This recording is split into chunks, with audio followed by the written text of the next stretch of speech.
Okay. I'd like to call the meeting to order. Please join me. Pledge allegiance to the flag of the United States of America and to the republic for which it stands, one nation, under God, indivisible, with liberty and justice for all. Welcome, everybody. Glad you're here. All right, we'll start the meeting. We need a motion and a second to accept the agenda for tonight. I'll make the motion. I'll second. I have a motion and a second. All in favor, say aye. Aye. Against, same sign. The agenda is passed. We have no one signed up for open forum tonight, so we will move on to communications. We'll start with our Director of Business Services, Robin. Madam Chair, members of the board.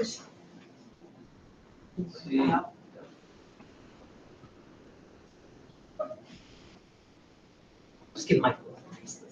Yes. Start with enrollment. Yep. So our enrollment is at 3214 as of the 19th of May, so pretty stable.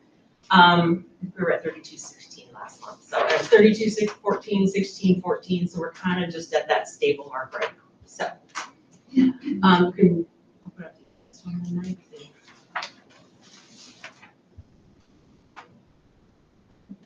There we go, the DDS report. So this is our report, our revenues and expenditures as of April 30th. Everything is pretty much on track. This is the first month that we have the revised budget in there since that was approved last month. So we've got a revised budget in there, and this is where we'll end with that budget for the year. Like I said, all of our expenditures seem to be on track. We're obviously we were pretty conservative on our revenue and community service. You go down a little bit, I think there's some graphs. Yep. In the general fund, graph is looking really good. Revenues over expenditures, pretty similar. A little higher in revenue this year compared to other years, so that's a good thing. We keep going down. Then food service revenues not quite as high, but it's always a month behind there. And then community ed, you can see, or community service, you can see where we were conservative on our revenue. The only thing is there, we do have some revenue that we defer into next year with some of the fees that have been paid already for this year, like preschool and some summer things. I'm assuming, Dan, there's some of that. Yeah.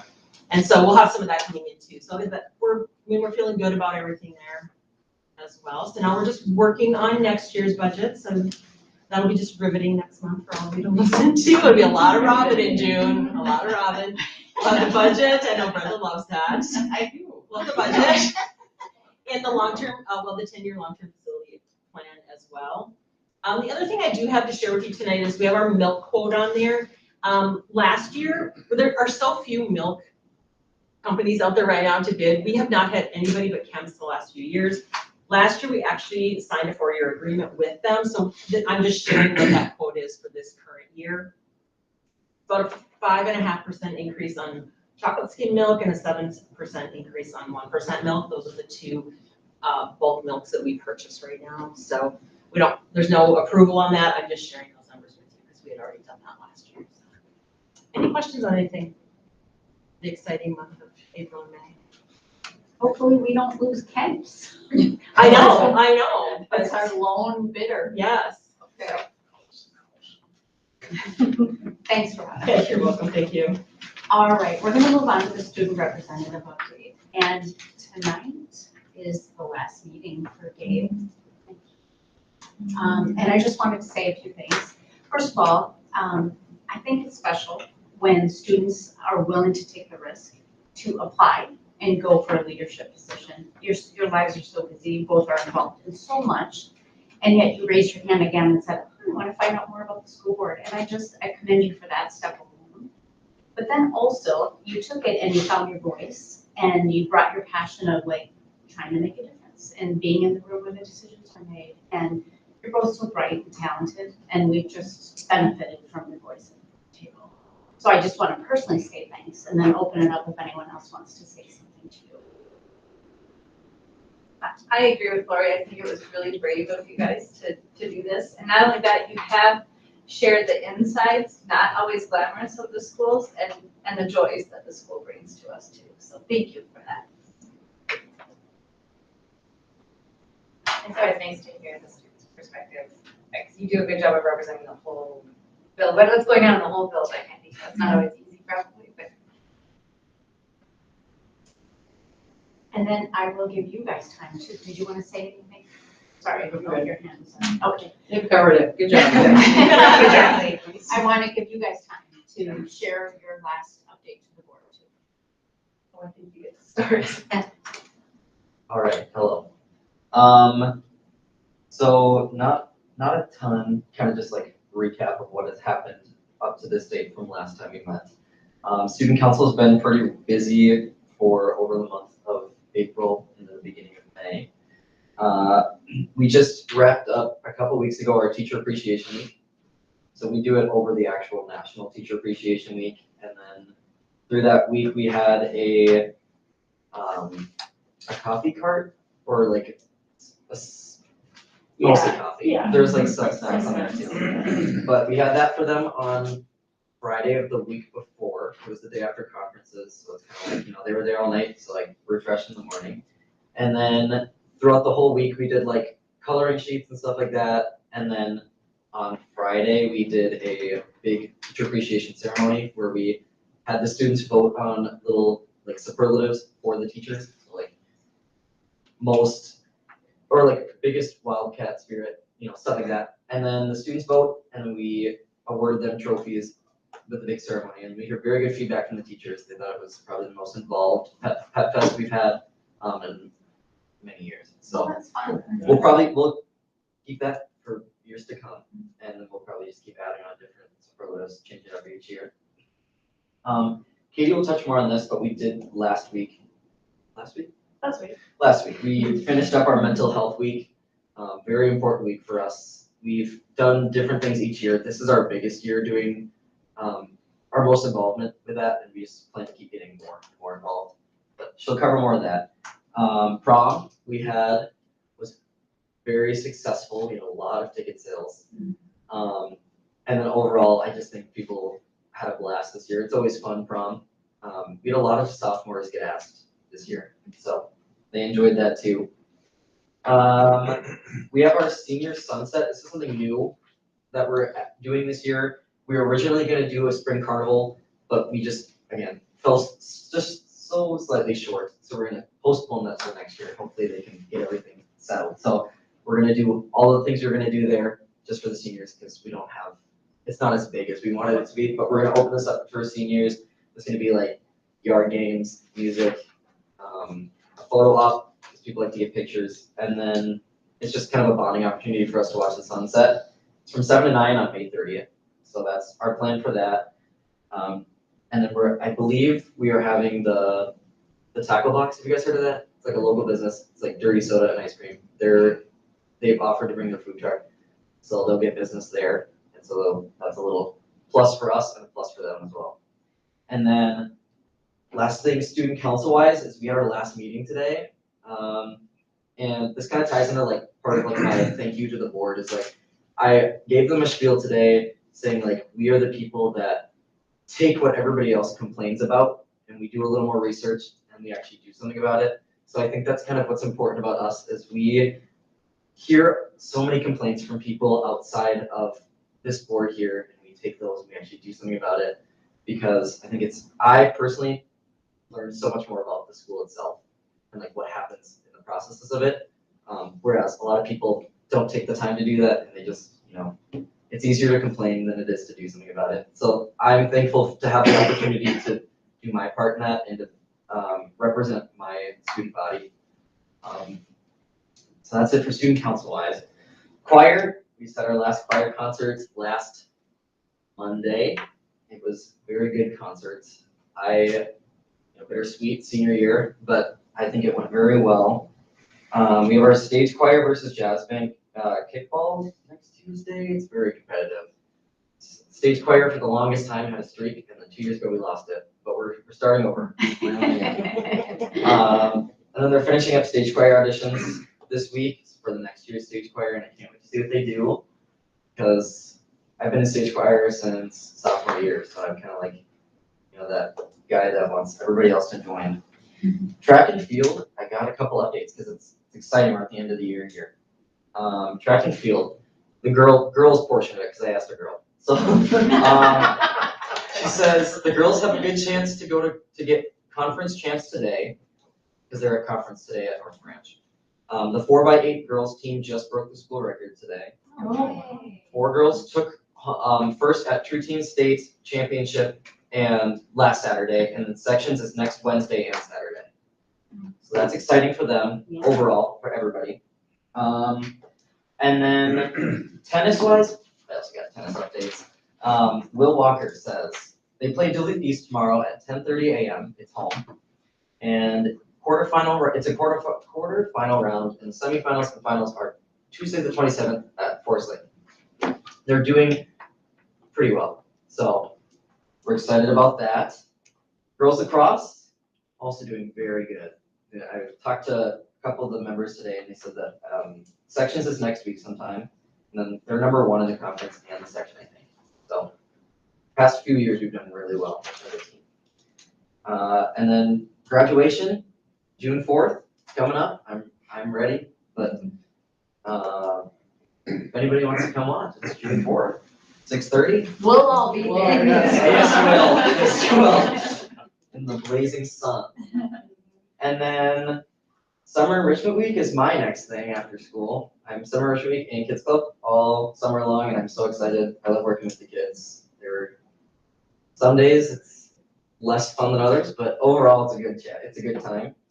And then last thing I have is just my overall thank you again. So thanks to the board for allowing myself to be a part of it. I know I've enjoyed it. I always get sad when I can't go to the meetings because it's exciting, but to be able to work with the people that make decisions with us instead of for us, it's good to collaborate. That way it's easier to make decisions that'll benefit us. And I'm also thank the community for letting me be a part of this. I've been active on the Facebook page, so thanks for humoring me. And then the student body for letting me be the representative of what goes on in the school. I mean, I believe that I'm pretty knowledgeable on what goes on because I'm pretty involved. And so that, thank you for everybody that allowed me to relay the messages and then help benefit our school as a whole. That's everything I have. I was gonna say, as per the usual, Gabe has taken a lot of things. And for once in my life, there actually is not that many things that I have. So that's kind of exciting in itself. I guess I'll start off with Mental Health Week, which was last week. So that was one of the student council initiatives that following kind of one of our regional state meetings through EMASC, we kind of decided that we wanted to put more of a serious spotlight on mental health awareness. I know that we do social emotional learning, I think every Monday or Wednesday in schools. But oftentimes I think that students themselves, I think they need a little bit more kind of to be a little bit, to feel more heard and kind of be more receptive of how they're doing or what the culture of the school is. So we decided to kind of put that spotlight by having 2 videos. So Annika was the chair of the committee and helped to do a significant amount of work in these videos. The first one was kind of interviewing teachers and explaining, that the students' mental health matters so much and that teachers, are more than just people who you sit in a classroom and listen to every single day, but they really can be there not just as a mentor, but also as kind of a pillar of support. And that video was very good, update on Monday. And then kind of throughout that week, I worked with some senior students, including myself and Gabe, and worked on a video that was kind of student testimonials about hardships with mental illness that they've experienced, how they've gotten over it, what that experience was like. And I think that truly getting student testimonials and very honest and also students in the school that people know was really important, and that was received very well by both staff members and students. In fact, today I had 2 other staff members come up to me and kind of commend me, thank you for doing that, because it takes a lot. I mean, not a lot of students want to talk about mental illness, shockingly, especially those, who've had really intimate experiences with it. But those who were willing, definitely I want to thank, them for their involvement, and I truly feel as though, it made a difference, and it was a very impactful video from what I've heard. And so that week for Spotlight on Mental Health, I think, was, in my 4 years of high school, it was the most meaningful, I think, that I've kind of experienced. I know that I plan to do even more next year. And so hopefully that's a tradition we keep going, and it can, make a little bit more of a difference in the culture of our school, which at times, and especially around finals week, which is kind of where mental health week falls, can be pretty difficult. So then my next update is kind of all of my activities have closed out for the year. So speech ended like at the beginning of May. And then of course, Business Professionals of America, we had our National Leadership Conference. Ooh, I don't know what the dates were. I think it was like May 7th through May 11th.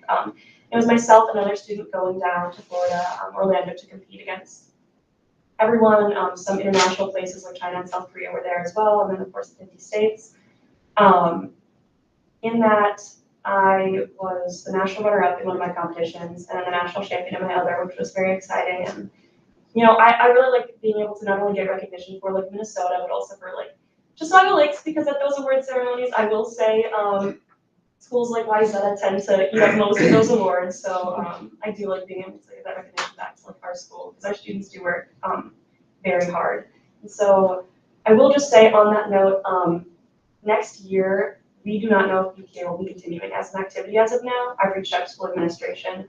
And I do just want to emphasize that I did not intend to join BPA when I was a freshman. I think I heard recruiting over the announcements, and I said, Business Professionals of America. Sounds really boring and really nerdy. And you know what? It is very nerdy, but it's one of those activities that you get in when you put out, and regardless of whether or not you want to go into business, which personally I do not, it has truly changed my life. The people that I got to meet, the opportunities I've experienced, getting to network with people from across the nation, across the world, I can't really express the value of those experiences, and it's something that like you won't really realize until you experience it. So, so whatever happens next year, it is, you know, my utmost intention to somehow keep this program going, because it truly has been so instrumental for the students involved, as well as, you know, bringing national recognition to our community for the last 4 years. And so something that is very important to me and would very much make a difference. Then I think that's mainly for the activities I have. The next update would be in early June. So some students who received individual awards throughout the musical will be going to perform a number at the Spotlight Showcase. So last year for the musical, we received an outstanding overall. We did not receive that same ranking this year. However, our individual students received honors, including myself, who have the opportunity to go down and perform in the showcase, which I believe is June 11th. There are 2 dates. Maybe don't quote me on that, but I believe it is June 11th. And then my last update is that the Chisago Lights Marching Band had their first official practice, I think, last weekend. And from what I've heard from leadership, they're off to a very strong start. They've got a nice big group of students in all aspects, and that I know that the students have received like the songs that they're going to be playing. They're pretty popular, so I know that they're all very excited, and it's shaping up to be a good season for them. And then finally, I guess I just want to say thank you to all of you. I think I remember that Gabe and I had our first experience with the school board when we were in 6th grade. And we were just little 6th graders, you know, like hiding behind our papers, reading our student testimonials to you guys. And I know like Jeff and Lori, like that's the first time like we ever met you through that experience. And you know, here we are 6 years later. Lots of experiences, lots of activities, and quite frankly, very different people.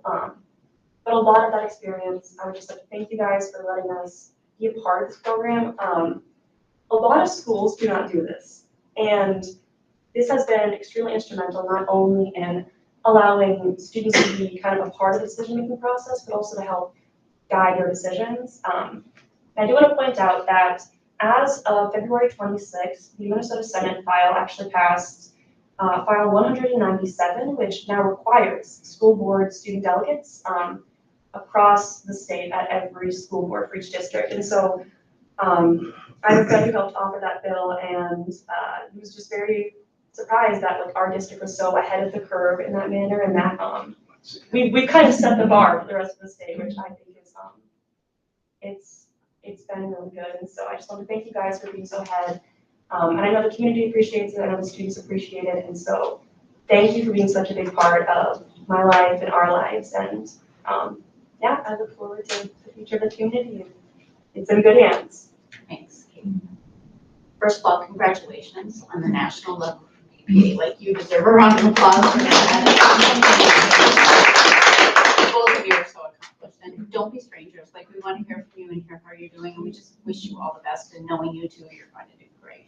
You're going to do great. So thank you so much. Thank you.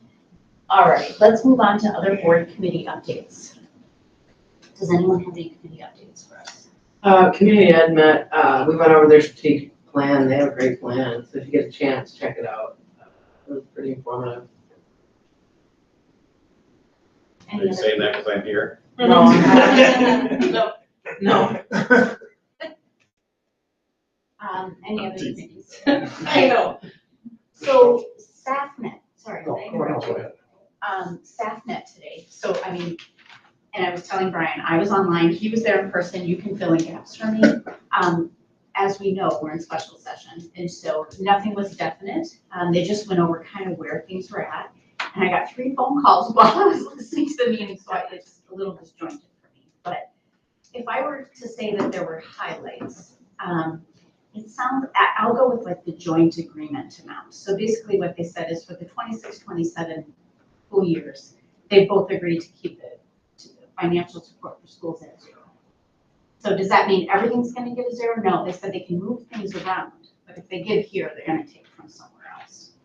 So that's where we're at for 26-27, and for 28-29, they will make reductions of approximately 420, is what they said for their targets. The cuts will likely come in the areas of like formula caps and special education. They did talk about, the Senate is talking about pausing our inflationary increase that they just put into place, but that hasn't been determined yet, and that wouldn't start until 28-29. So they said that they'll honor it for now, but we'll see where that lands. They did talk about local optional revenue, the levy that districts are able to put in place up to $724. They said there is some talk about possibly increasing that or adding a tier of $40 to that. And it would be straight state aid, they said. So it's basically an addition of an aid category. So we'll see where that lands.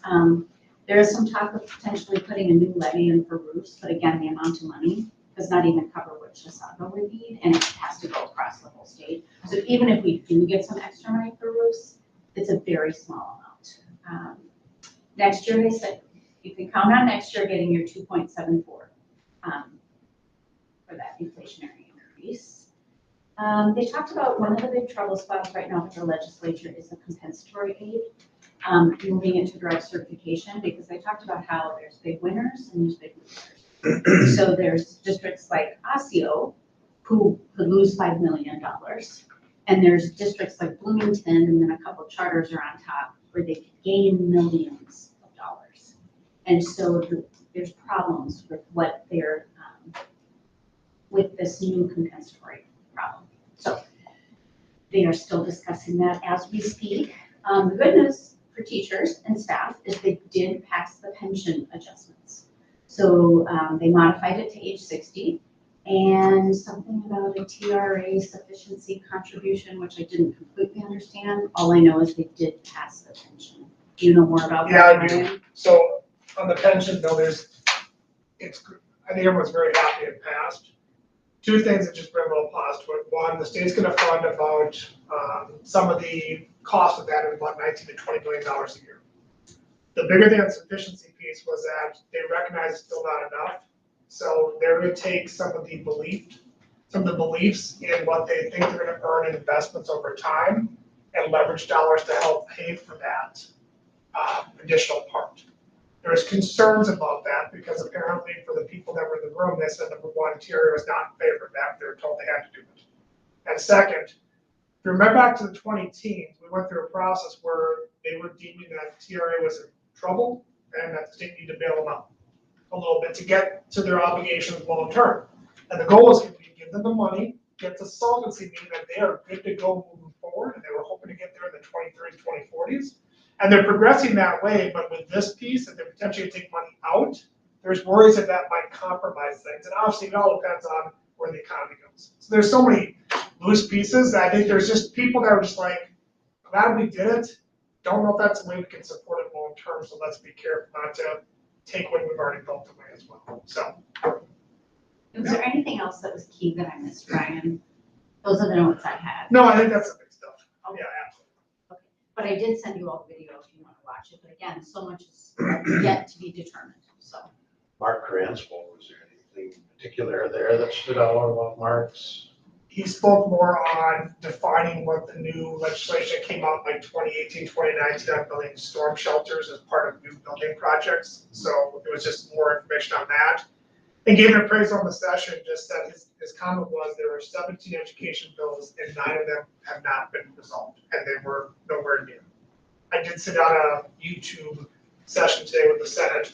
They had all the education people, Senate and House and joint committee piece, and they didn't get much done. I mean, they went through everything saying, here's what we want to do, here's where we need to come together. They sort of read it through and that was about it to them. Because they thought there might be an announcement at 2:30 today or something, and some things would get closed up, but it sounds like over half is not determined, so. Yeah, well, Correct. that was SAF today. Any other committees? Custodian negotiation? Oh, yeah, custodian negotiations. We had our first meeting, we're off to a great start. We're on the same team. Yes, good. Perfect. Thank you. Okay, we'll move on to superintendent update. So I wanted to start by also thanking both of you for your service. You are shining examples in this district. We're very proud of you and I'm just excited what's going to happen in your life moving forward. So just thank you for your service, and I think all the board members talked about that piece too, but just thanks for just being that positive light. It's a tough time right now, not only in the district and the communities, but in our world too.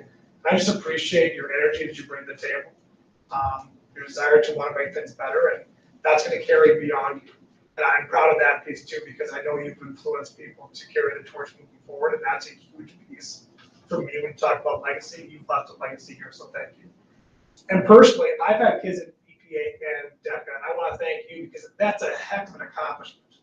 My kids went through it as well, and congratulations.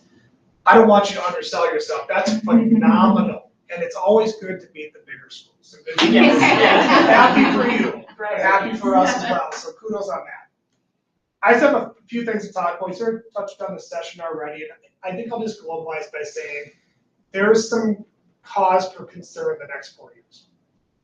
We'll see where the session goes. Right now, the prognostication today was from our lobbyists and people that are actually at the Capitol was that this might come back together in maybe mid-June. Generally, people are more pessimistic at this point, thinking they might not get it done. Did feel a little bit of that it might get to that close to June 30th deadline, but let's just be hopeful that they can get through stuff. But not feeling very encouraged the next 4 years. I just think that, again, we knew that was coming, but with a $6 billion deficit the next biennium, we're going to have some major conversations. Everyone's going to at this point. So you need to keep doing the right work and moving it forward. Last one is just on the bond. I'd be remiss not start off by saying thank you to anyone and everyone that helped out with the campaign. As much as sometimes it's hard, especially for someone that hasn't been in this community that long and hasn't gone through some of the pain in the past, it's hard sometimes to see the light. But I'm going to share a couple things I think are important. That's a lot of you already heard this already too. One, we lost by 3,200 votes in 2022. Kind of on the platform. We're making progress. Nights like tonight, before we came into a listening session, our first one we were held with some community members. Didn't have a lot of people show up, but I can tell you that I'm encouraged that there's dialogue happening, that we can sit down and break bread and just talk about things overall, whether in that type of meeting or had my soup with the soup again this week as well, which we have people coming in and learning about literacy. There's a lot of good things happening here. Communities care about us. We'll get there. But just for the meantime, a couple things just to give you some things to think about for the future for our general public. We're going to start the process of gathering information and feedback. I've had 2 conversations with Peter Leatherman, who's the partner in Morris Leatherman Group, which does all the surveying for most of the districts in the state. We will do a post-election survey and get those results. I'm hoping in June. Keep your fingers crossed. Otherwise, for sure, early July. He understands sort of our passion to get some of this data and start working on stuff. But a really good conversation to gain some perspective from him, because he's got his pulse not only on schools, but also on the general public, the state of Minnesota, and the country. So I think he's going to offer some really good perspective and things to think about the next time we go out. On that note, you didn't hear me wrong. We are going to come back out. We have to come back out. That's our only option. Because as school districts, again, we are toggle with the fact that we have to ask, we entity governments ask for voter approval to get stuff done. So just know that we're gonna take a lot of the good feedback we received. I know all of you shared some of that with me and through my journey of presentations and talking to our community. I think there's some pieces we'll think about, consider, and then take some of our feedback and put together a package and come right back up. When that's gonna happen, I don't know. I think that's gonna be a part of our work in the summer, in June, July, to really sort of dive into this and see, but, we're gonna get there. It just depends, things take time, and I will say again, I was very encouraged by just a general spirit. I know we're moving people in the right direction. We've got good people that care about our schools, we will get. So just again, thank you. In case I didn't get a chance to talk to you in the election, or if you were just not there, anyone that did anything to help us out, to share our story, to talk to people, to convince people to come vote, and just make sure their voices were heard. Thank you, and stick with us. We're gonna get there. Thanks, Mark. All right, we will move on to the consent agenda, including the fund sum, resignations, retirements, certified contracts, notices of hire, extracurricular contracts, and past meeting minutes. So we need a motion and a second to accept the consent agenda, including all those things. I make the motion to accept the consent agenda. I will second it. Any questions about the consent agenda? If not, all in favor say aye. Aye. Again, same sign. That motion passes. Looks like we have no old business, but we have new business. We have a number of donations. We have the Taylor's Falls Parents for Education. They donated $3,600 for the brain pop. Chisago City Fire Department donated $2,000 for trap shooting, $1,000 for boys and $1,000 for girls. The Lions Club donated $500 for student council. Hazelton donated $2,000 for the community education scholarship. The Jean Hawes Foundation donated $1,000 for scholarship. The Stacy Lions donated $1,000 for scholarship. Lake Region EMS donated $1,000 for scholarship. And Peterson Companies donated $500 for boys tennis for a ball machine. So we will need a motion, and then we'll call for a resolution. We'll call for a roll call since it's a resolution. I'll make a motion to accept the donations as listed. Sarah, aye. Josh, aye. Brenda, aye. Jen, aye. Jeff, aye. And Lori, aye. That resolution passes. We have lovely Michelle here with us this evening, and she's. Well, you are lovely. And she's going to share with us our annual QComp report. Right. Well, Michelle Rockenbach, I'm the QComp director. I am wrapping up my second year as QComp director, and I just have to say I find it a very rewarding position to be in.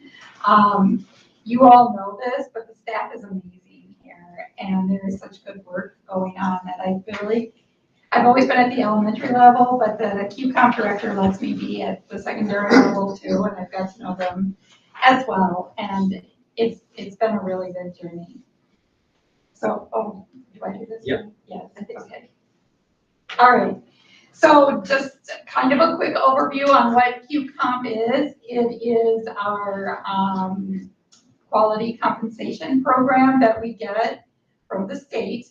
We're one of the districts in the state that are part of the QComp program, and it's all about improving student learning from recruiting and retaining our highly qualified teachers, encouraging the teachers that we do have to take on challenging assignments, and then also providing incentives to encourage teachers to improve their knowledge and instructional skills. The QComp program has 4 core components that we are required by MDE. So I'm going to go through each core component and what we do to implement it, what our impact has been this year, and then our findings, and that'll help us move forward our program next year. So the first core component in QComp is our career advancement options. And that means we also call it a career ladder. So that's beside our base stipends that we have what's called career ladder positions that staff apply to and then be a part of. So we have 1 director position, that's me. We have 8 oversight members, and that's 5, 1 from each building for teachers, and then 3 admin. We have 8 peer coach facilitators that oversee our peer coaching in each building. We have 8 PLC facilitators that again oversee the PLCs in each building. This year we had 55 PLC leaders, and that was some groups had co-leaders. And then we had 52 staff that chose to be peer coaches for their peers. The impact on that was that PLC facilitators, effectively guided the PLC group to impact our student learning. And I'm just gonna go across to our findings with that. We found that when we can focus our teamwork and our PLC work on student learning, that can increase our student outcomes. And then peer coach facilitators were able to really deliver a very comprehensive training in the fall for anybody that wanted to be a peer coach. And this year we focused on how do we present data to the teachers on how they're teaching. So training them not just to go in and observe, but collecting some really good data and then presenting the data to the teachers and then having that conversation on how do we move our instructional strategies forward. So by doing that, then the observational data that was gathered by the coaches was shared out with our coaches. Our second component is job embedded professional development, and we do that in 2 ways. One is our PLCs is also considered our professional development. So we have 48 PLCs across the district, and within that we have 213 PLC participants. This year, we were honored to have Casey Erkins, who is a national speaker for Solution Tree. She came in October. She was phenomenal.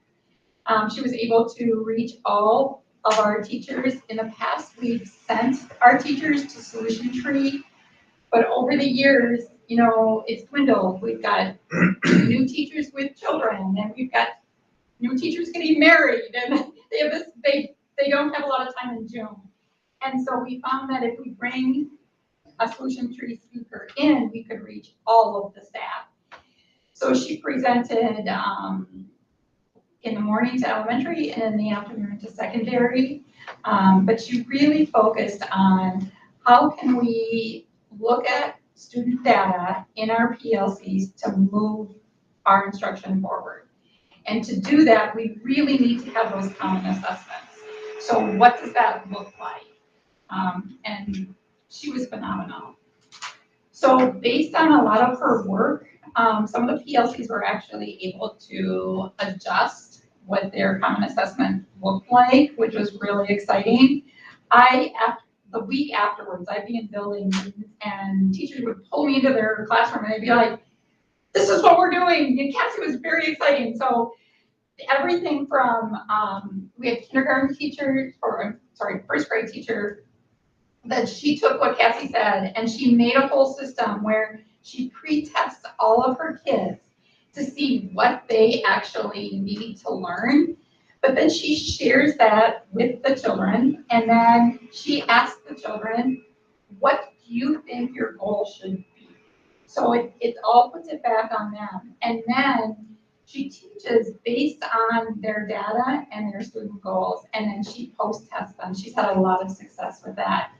Some of our other, and again, I speak a lot from elementary because those are the buildings I'm in and out of so much, but I've had other teams that have made exit tickets that they can talk about, give, and then they bring them to the PLCs. But lots of really good work in our PLCs, analyzing that student data and what our teams need. With that, though, we are still finding that some of our PLCs, we have these 4 essential questions that are based in our note-taking document. And the teachers have really good conversations, but they still are really struggling with how to fill out the note-taking document. So our PLC facilitators, I had this great conversation with them, doing some brainstorming. I'm going to try this year, coming year, to add some more like scaffolds in it for them. so that they have a clearer idea and it's not just the 4 open-ended questions with that. But for the most part, overall, the teachers have adjusted instruction based on their assessment data. And that's not just the summative, that's the formative assessments that teachers do every week. Our third core component is the teacher evaluation. So implementing that, we have 43 staff that are in the mentorship program right now. We have 160 staff that are on year A and B, and then they receive their evaluation from peer coaches. It's not an evaluation, but that's the way they term it, for peer coaching. And then 54 staff are on year C, and they receive their coaching or evaluation from their administration. So the impact of that has been, this has been, I just have to say, the facilitators that I work with, I said there was 8 peer coach facilitators and 8 PLC, they're all phenomenal. They just work so hard. I really enjoy both groups. We had a whole day session, PD session, with our peer coach facilitator that we looked at a framework called Simply Coaching by Nicole Turner. It was really good, and it was kind of, she had some really big eye-opening ideas that we want to bring back to the staff, and that's one of our goals for next year. And then the other really big thing that we did was we had to align our teacher evaluation rubrics, our TDAP rubrics, to the new standards for culturally responsive teaching. So we had to redo those. So we got that, but now MDE requires us to align our peer coaching rubrics to that as well. So we realigned all those, and then to help peer coaching be the most impactful on student learning, to help them like hone in and really focus in. So it's not like just a reflection anymore, an open-ended reflection, but really scaffold those rubrics.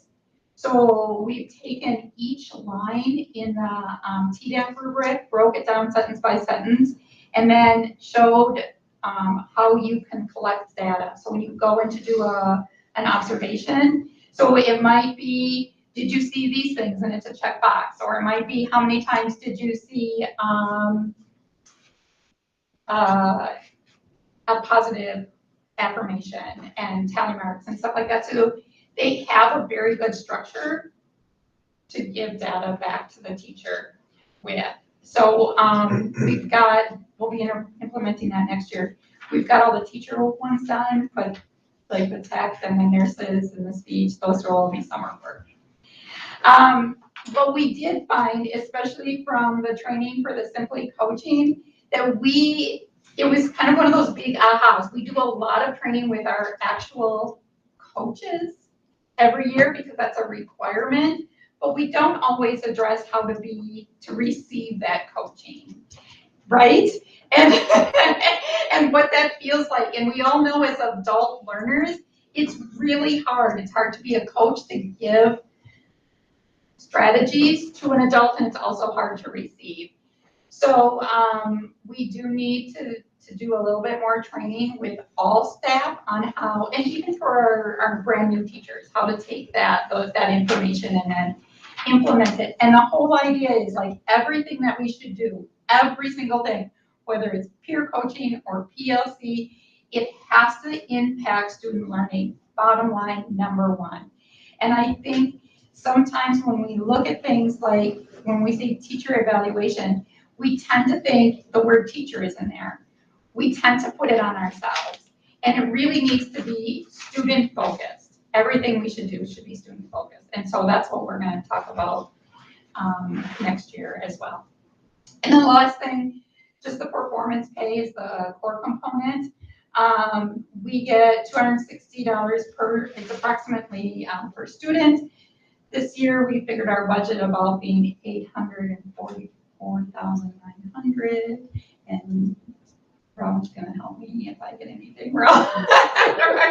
Robinson, I told her she's like my safety buddy tonight. Because I have to say, like, my biggest thing, like, I know, I mean, I feel pretty confident in a lot of things, but the whole budget thing has been a huge learning curve for me. I said, if you don't know Lauren, like, she was helping me, like, again, trying to wrap my head around this mysterious money that comes in and how this mysterious money goes out and like all these budget codes and she's working all this through me and I was just like, I don't know how you do this every day. I would cry. And then I left her and I said, I need to go find 2 children and make my world happy again. So, but thank goodness for Robin, who's been so She's not patient. giving herself enough. Sure, Robin has been so very patient with me. So, yeah, so when we look at that big number there, basically we're talking about 2 pots of money. The one where all staff are eligible for what I call that base stipend. And this year, 99% of our staff received that base stipend. And then the other part that goes is for our career ladder positions, and then that is that number there. The remaining part is all of our, like our PD and our staff development, our resources, stuff like that. Lastly, looking at our findings and then how can we improve our program for next year. So our 2 big components are always peer coaching and then student learning through our PLCs. So in peer coaching, one of the things that we are focusing on is we have not really done a deep dive into what our peer coaching system looks like. Our model that we currently have is based on a model called cognitive coaching. Most of us were trained under Jim Racine, and it is a very open-ended conversation. There is much better research out there. There's research from Jim Knight, who is one of our biggest national gurus in instructional coaching for teachers. My biggest fan, I love Jan Hasbrook because hers is all about focusing on student learning. And then Nicole Turner as well. So looking at them and seeing, is there a better way to do what we're doing? So we're going to continue that work. On October 6th, we're going to have that training that I talked with. Sarah and I are going to do it, really focusing on what it is like to receive coaching and helping staff understand the new rubrics and then the impact cycle, like how can we make this impactful for our student learning. We're also implementing our new peer coaching rubrics. And then from our student learning through the PLCs, we're going to we are realigning some of our PLC groups to make it more equitable through our PLC facilitators. What we found was last year we had, it was based on student numbers, which seemed fair at the time when we made it because it was a different system, but now the system is that they oversee groups. So at like Taylor's Falls, there were 1 facilitator for 9 groups, and then at the high school, there was 2 facilitators for 12 groups. So they, it was not unequitable. So we made some adjustments. The facilitators were great. They were like, yeah, that doesn't make any sense. Why Molly is doing like almost twice the work and getting paid the same. So they were really great, and we're going to redistribute those groups. And then also under their recommendation, we're going to create some supplementary scaffolds within those PLC note-taking documents just to help teachers understand what those 4 questions are and that when they talk about things, where they go in the note-taking document.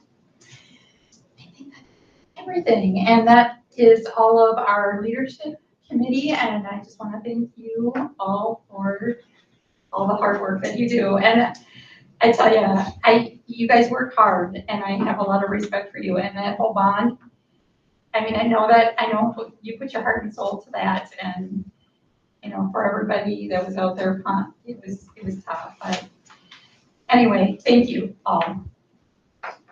Thank you so much. Any questions about Michelle's QCOM report? I have a question. Yeah. I know we talked earlier about legislation. Has there been any movement or talk about? And part of our funding comes through local levy, part of it comes through state. Has there been any discussion about It that? was in the government proposal to remove it, and I've not heard anything since, so we'll find out more at the special session. And that's what because I try to read through all of that, and anything that I heard that it was not on the table anymore. Like there was no more talk about that. I think that was something that he had decided that he wanted to try to do, and I don't think that's gonna happen.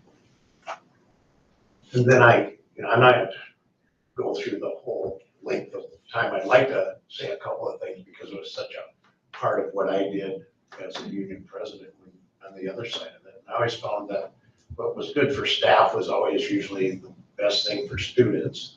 And one of the value added things is to be able to develop those relationships, to go into your peers, even though it's not the main focus of QComp is to go in and to observe someone. It certainly is a value added thing to be able to see other people teach, and it really does help those. So I'm glad we're still holding on to the ability to have peer coaches to go into classrooms. And it's kind of nice. I know we've shifted a little bit over the years, but I'm still glad to see that that is part of what QComp does, because I think that's a really wonderful value added part of QComp. So thanks a lot for, I don't hear much about it, and I think that's really good. I mean, QComp has somewhat over the years historically been somewhat of a contentious thing over the years, and it's good to have it run smoothly, and I think that's an attribute to you and I think all the teachers being here.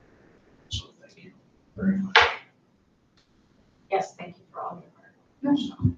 I just want to say while you were talking, and this isn't just because you played a really big role in my kids' life as one of their favorite teachers, but there's like this magical thing, a great teacher feels like a bit of magic, right? Like it has this impact on the kids and the family and, ripples out through the rest of their lives. But I love when you come to speakers because we get to peer behind some of the like real strategy behind it and the peer support and the data-driven, how do we impact these kids in the best way possible? So thank you for the whole presentation. I feel like I always learn something. Oh, thanks, Sarah. Appreciate that. All right, any more questions or comments? I actually have a question. I feel like on the board, the rest of everyone is very familiar with education, and I'm not. Yeah. So if you could actually, Yeah. I don't want to take too much time, No, but that's okay. take a couple minutes and just kind of break QComp apart. So I'm seeing there's kind of peer evaluations, and then there's PLCs. Yeah. Could you just spend just a little bit of time kind of briefly explain just the general structure Sure. of the program, Yeah. and kind of how it plays out, and then like what type of evaluations are teachers, because I know you touched on it, but Yeah. you can just maybe touch on it again Sure. and talk about the different types of evaluations that teachers go through. Yeah, absolutely. So like I touched on the 4 components, but when we look at our QComp program, the career ladder position, those are pretty straightforward, I think. But when we are talking about those base stipends, it's really 3 main things. It's the student learning goal, and those are supported in our PLCs, which are our learning communities. So the student learning goal is made by the teacher at the beginning of the year, and that's with their administrator. And then they work all year to meet that student goal. So I can give you an example of that. Like, for instance, I'm also a literacy coach for the district. So I don't have my own classroom anymore, and I look at her because I have her kids in school. But like, I can just share my student learning goal was for all of 2nd grade to be at a certain point in functional phonics, scoring 80% or higher accuracy. And so then for me, I would work all year to achieve that goal. And then, and if I was in a PLC that had that same goal, those are the things that we would work on. At the end of the year, then we evaluate that. Did I meet the goal? Did I not meet the goal? With the SLG, or the student learning goal, you can still earn your money because you worked really hard for it. And then you can say, I didn't make it because, or I came this close because. So that's the one component. The other component, and it's the biggest pay part of that base salary, is what we call peer coaching. And that the teachers get, I mean, it's like $17.50. And for that, they have, if you're in the mentorship program, you have to complete the whole mentor program. So you're observed by your mentor 3 times. If you're a tenured teacher, we're on cycles. So your A and your B So like this year I'm on year B, but next year I'll be year C. And then the following year I'll be A. So this year I was on year B, and so I was in the peer coaching program. And so I need 3 observations. So I would have a peer that's been trained to be a peer coach come in and watch me. And then they have rubrics, and it's based on like there's behavior management and instructional strategies and engagement and those pieces. So they would come in, observe me, and give me feedback, and we talk, and then I could try to implement something. If a tenured teacher is on year C, that's all administration. So that would be our TDAP rubric. So again, same components. Now, we used to be based on, Danielson, and had those very specific rubrics, but we had to make some adjustments coming up due to MBE. And so I think they're really good. I mean, I really, really like the work. We had a committee do it, admin worked on it. I think they're solid. Like, it really gets into instructional strategies, engagement, behavior management. I'm trying to think what else was on there, but they're pretty solid, and they give teachers really a good outline of this is what's proficient to be a teacher. And then the third piece of that base stipend is called the site goal. And so each building makes a goal, and then they try to hit it as a team. So I can just speak for TF because that one's in my head right now. TF had based their whole site goal on fluency rates of going up in their ORF scores by 2%. And so they made their goal this year, and so that staff will get each one will get $250 for that. And if a building does not make their site goal, that money actually goes back to the building in a staff development fund so that they can do more curriculum work and staff development for that. Did I answer your question much at all? You did. Okay. It made a lot of sense, just you did a nice job kind of fleshing out how the program works. Yeah. And that's super helpful. Yeah. And we could talk another time. You could, I would talk anytime. I am a good talker, right, Sarah? And so, but my hope for all of this is, and Jeff, you probably know this too, like, there's been times where, okay, we had admin doing this over here with TDAP, and we had mentorship over here doing this with our new teachers, and we had QComp over here doing this. And the goal really is to have a whole system that is, it all fits into that same umbrella, so we're all talking that same language. And Sarah and I have even been tossing around the idea of, like, we have our peer coaches come in to do peer training, but shouldn't our mentors also be part of that? Like, receive that same information. And we've even talked about, like, sharing our QComp rubrics with admin. So we're all talking that same language. So if it is A, B, and C, it is very consistent across the board, and it's not like we're doing this here and we're doing this here. So it's nice to see that we're all coming together. I'm very excited about I it. feel like that'll make it easier for the teachers. I think so. And- Yeah, I've gotten really, really good feedback, honestly, across the board, especially with the new rubrics and how it's so nicely laid out, and it makes sense to everybody. And we're all talking the same language now. Can I put you on the spot? Absolutely. I am my safety buddy. It's not a financial deal, so, This but is the safe. as a school board member, I'm constantly looking for benchmarks. Yeah. And it just crossed my mind. Well, how did your kids do out of the 80%, if that was your? I made it. Okay. Yes, I made it. What percent did have their phonics? So mine, it was all by the assessment. We have an assessment tracker for functional phonics. And I had a goal that all the second graders would reach that goal, and they would all be 80% accurate on their mixed assessment, their summative assessments. And I made it by the skin of my teeth, but they were 80% accurate. And so, yeah, I couldn't get any closer. But yeah, it is something always to really work at. So, yeah. Well, I just think there's a lot of individual benchmarks out there we probably aren't privy to just because they're your goals and the kids achieve them at different grade levels. But to me, I do think that moves us to a point where some of our benchmarks have been removed. We just don't use certain tests anymore, and some of the tests we use have not become very accurate indicators of our achievement. But that certainly is one. It's almost like we need teachers to speak to our benchmarks as we're defending our academics over and over and over again. It's just one other thing that I've never even thought about before, that there's actually a benchmark there that can be used. Yeah, I think that's the really hard part is, we focus so much on all this testing and that's what's published out there. But we have to remember that that's like this one piece, that this one little tiny, but when you look at the actual work that they do on their formative assessments and their summative assessments and where they are, I mean, the work that they're doing in the classroom and the assessments that we're doing, that we are successful. And I know this time of year, and I'm kind of getting off, and I started crying, like, I told him, I'm like, I'm a talker. They're like, you can cut me off at any time.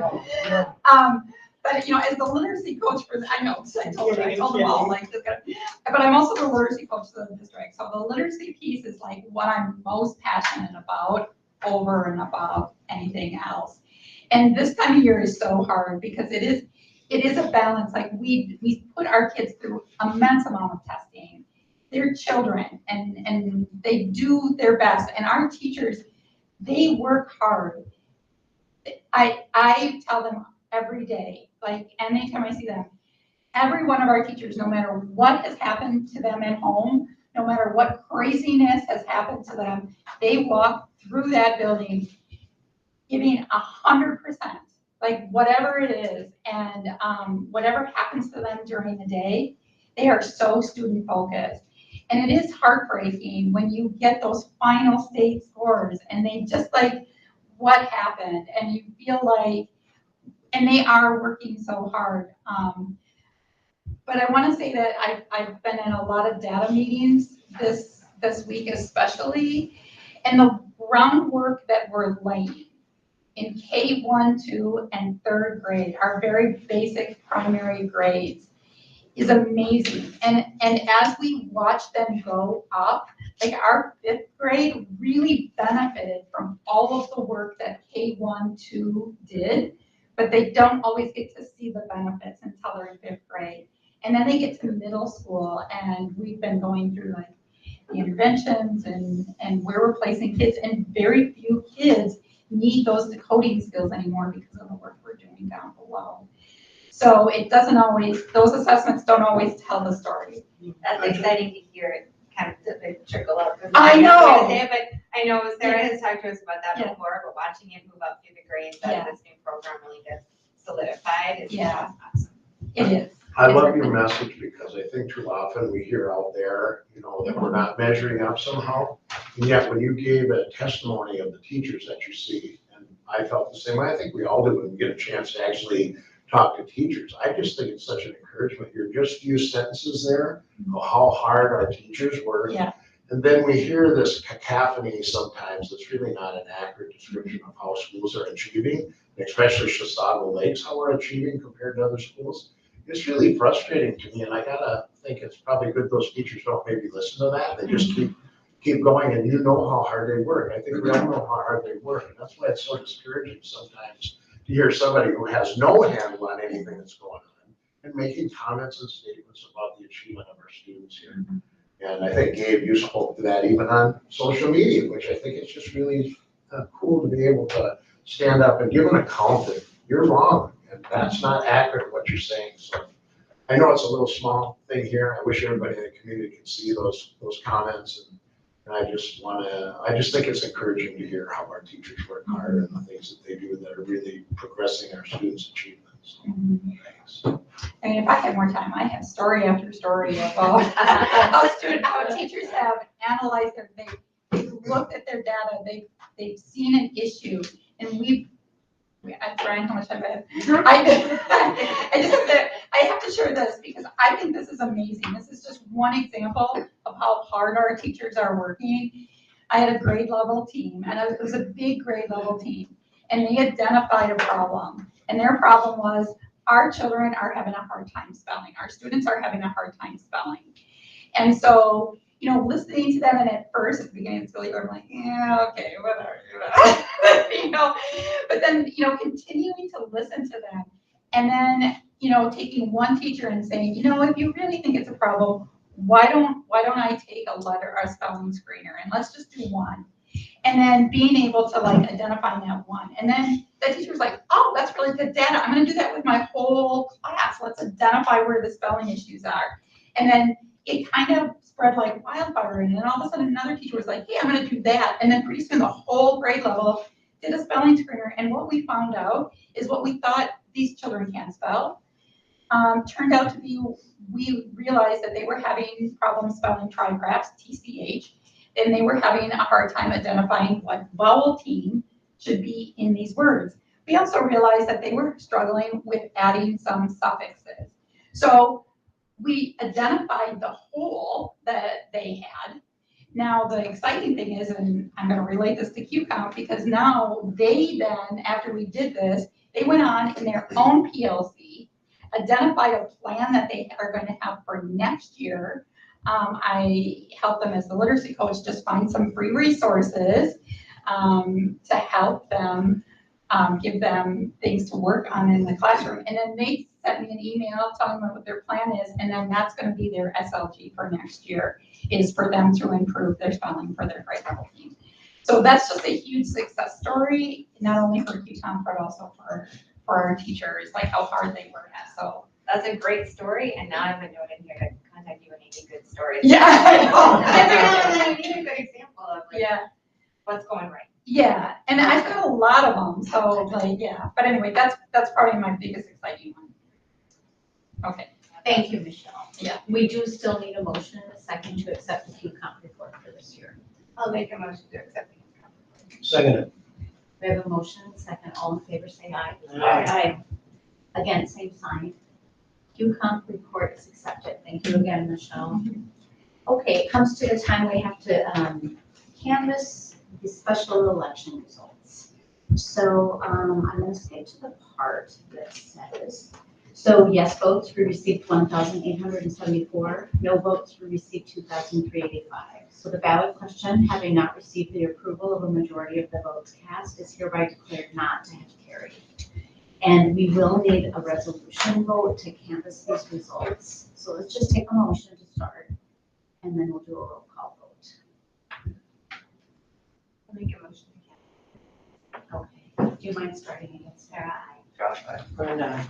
Jen, I. Jeff, aye. And Lori, aye. Any other words or thoughts about that? If not, that resolution passes, canvassing the results. We're moving on to the CLEC lease agreement. Looks like Mr. Dietz is going to talk to us about that.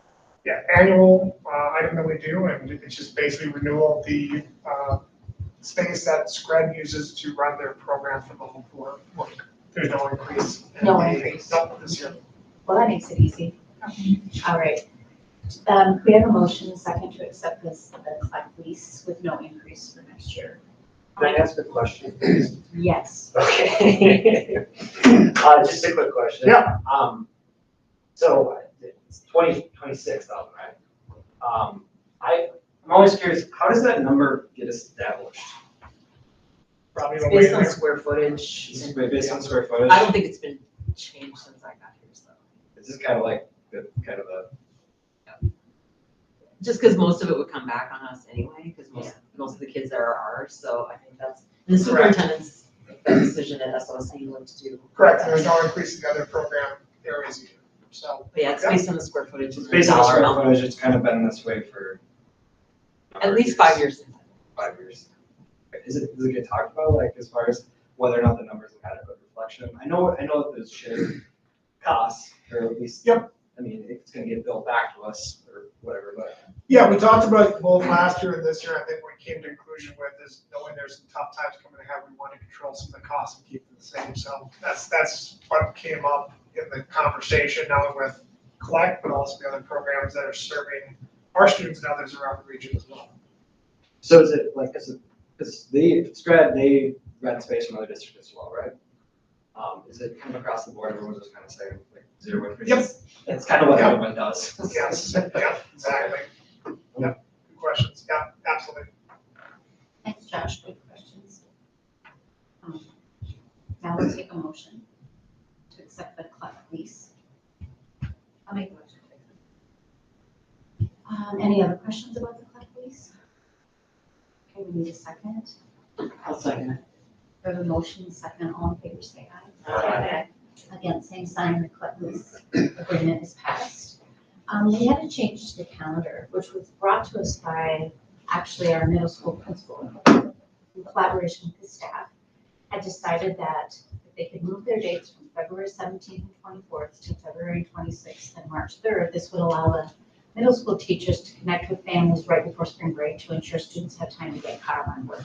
So it just made more sense to their system, and so that's why we're altering. Exactly. We need a board vote when we're gonna change the calendar, so we're just changing the middle school conference dates. Any questions about that? Okay, we'll take a motion in a second to amend the I 25. make a motion to accept the revisions to the 2025-26 school year calendar. I'll second it. We have a motion in a second, all in favor, say aye. Aye. Against, same sign. Calendar is amended. And then we have a TDEP MOU, again, that's our evaluation program that Michelle was referring to. And it's a new MOU. Is there any comments to be made about that? No, as Michelle talked about earlier, we did some modifications based on new language requirements. So just want to shout out to our leadership team and our committee work and our administrators, everyone that came together to do this work. So this is the final product. Okay. Any more questions about that? We'll need a motion and second to accept the TDEP MOU. I'll make a motion. I'll second it. We have a second. All in favor, say aye. Aye. Again, same sign. That motion passes. We have a resolution for non-renewal of a probationary teacher contract. And this is a resolution. So we will need a motion and then we'll do a roll call vote. I don't know that we give specific information in this instance, but are there any general questions? Okay, I'll make the motion and we'll start with you, Sarah. Aaron, aye. Josh, Brenda, aye. Jen, aye. Jeff, aye. And Lori, aye. That resolution passes. At our last work session last week, This week. This week. All done together. We talked about potentially having a monthly work session. And so we were trying to come with like a broad guideline of what day we could do it and what time. It looks here that 8 a.m. on Tuesdays, the week before the board meeting. So that is what we're bringing forward to see how that would work for people. Week of the board meeting. Week of the board. Sorry, meeting. yep. Tuesday, the So- week of the board meeting, so that we're not, as Jeff said, taking separate weeks here and there, 1 week of work. So for June, it'd be the 24th since the board meeting's on the 26th. Is that Correct. Correct. Because you got bumped because of the holiday. Correct.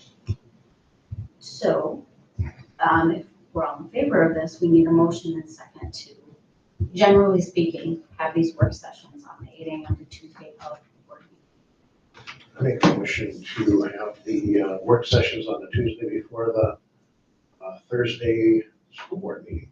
I'll second it. Any questions? All in favor, say aye. Aye. Against, same sign. That motion passes. And we're down to adjournment, so we'll need a motion and a second to adjourn. I'll make a motion. I'll second. A motion and a second. All in favor of adjourning, say aye. Aye. Against, same sign. The meeting is adjourned. Thanks, everybody. Good luck to Brenda. Softball. Yeah. Up north again. Yeah. Yeah.